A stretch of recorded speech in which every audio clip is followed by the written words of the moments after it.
तरफ से सादर प्रणाम है। और जितने भी नौजवान दोस्त आए हुए हैं मनीष भाई के घर पे, तो सबसे पहले तो इस मनीष भाई के दुख के घड़ी में जितने सारे लोग सहानुभूति के साथ खड़े हैं उन लोगों को भी मैं आदर सम्मान के साथ आपको सम्मान देता हूं।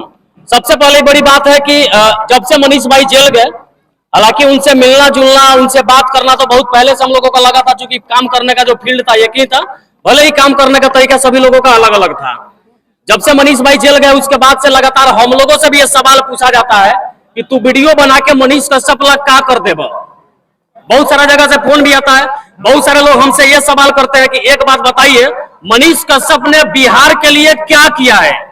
गौर से सुनिएगा, हम जो बताने जा रहे हैं। लोग ये सवाल करते हैं कि मनीष कश्यप ने बिहार के लिए क्या किया है, तो उन तमाम लोगों के सवाल का मैं ये जवाब देना चाहता हूं कि मनीष कश्यप ने बिहार के लिए क्या किया वो मुझे नहीं पता, मनीष कश्यप को भी नहीं पता, उनके माता पिता को भी नहीं पता, लेकिन बिहार के एक एक बच्चा और नौजवान को, गरीब को और मजदूर वर्ग के लोगों को यह पता है कि मनीष कश्यप ने इतने दिन के पत्रकारिता में बिहार के लिए क्या किया है और बिहार के गरीबों को और नौजवानों को कितना ताकत दिया है। ये सोचने का बात है। सबको पता था कि सरकारी अधिकारी के पास, बीडीओ सीओ के पास, डीएम एसपी साहब के पास भी जाके सवाल पूछा जा सकता है, लेकिन पहले कोई सवाल पूछता था क्या?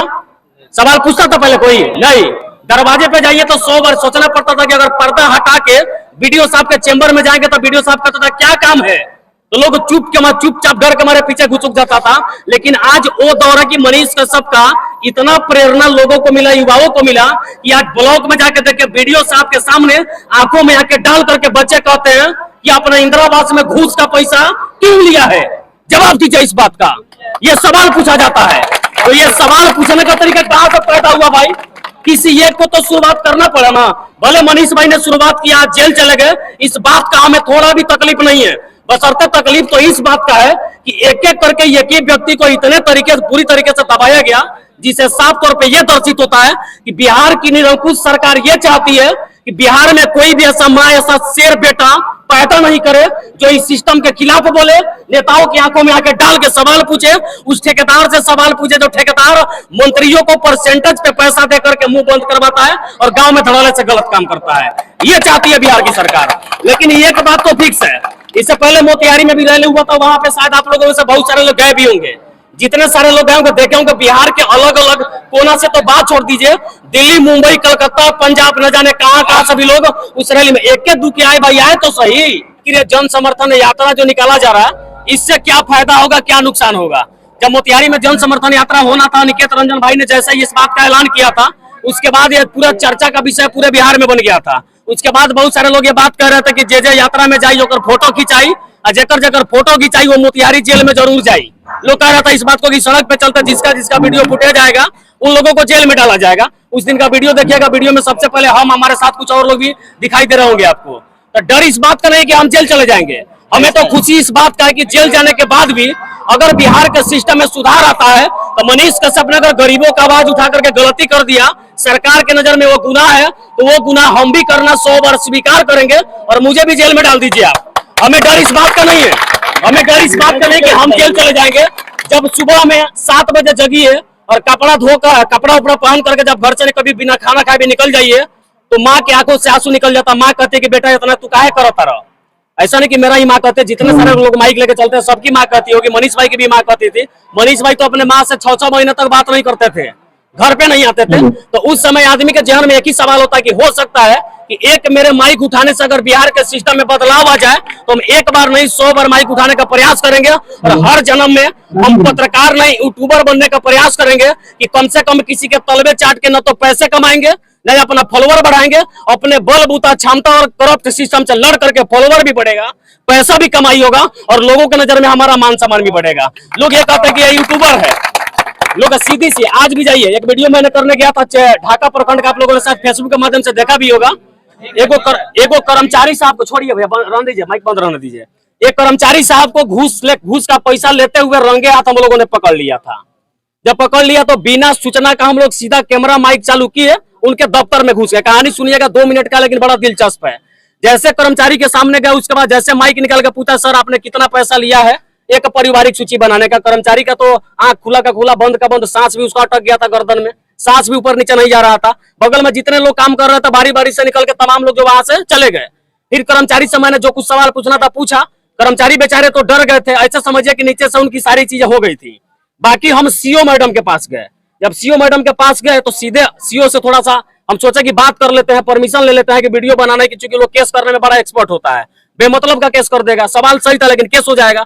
जब सीओ के पास गया था, सीओ मैडम कह रही, हम बोले कि आपसे एक इंटरव्यू हमको लेना है, तो बोले किस चीज पर, हमको बाइट कर दीजिए कि आपका कर्मचारी जो है घूस का पैसा लेते पकड़ा गया, कह रहा कि 500 रुपए लेता है तो 300 तो सीओ मैडम को ही दे देते हैं, बचा 200 तो 100 हम रख लेते हैं और 100 रुपए किरानी साहब को दे देते हैं। इस पे ही आपसे हमको बाइट लेना है। तो पूछ रही है हमसे, आप यूट्यूबर हैं क्या?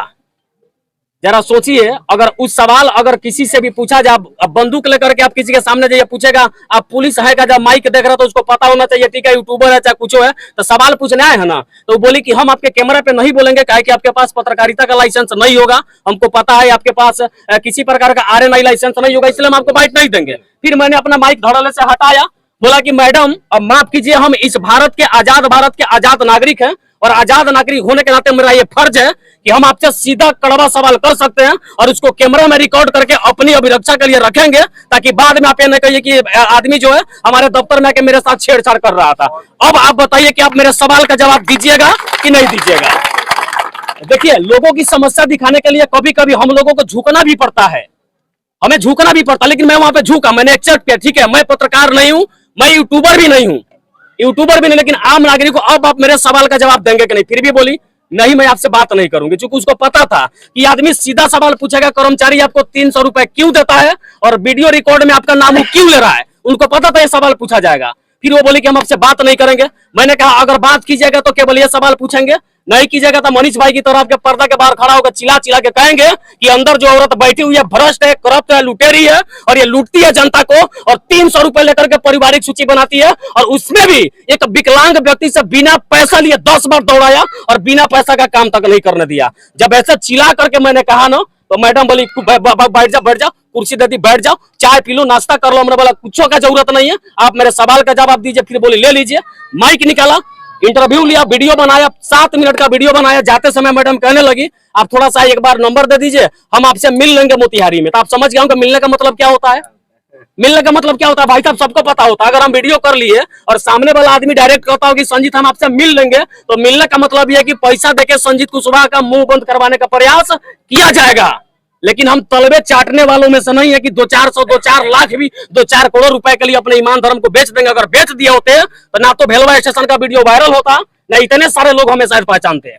ज्यादातर लोग मुझे भेलवा स्टेशन के वीडियो की वजह से ही पहचानते होंगे।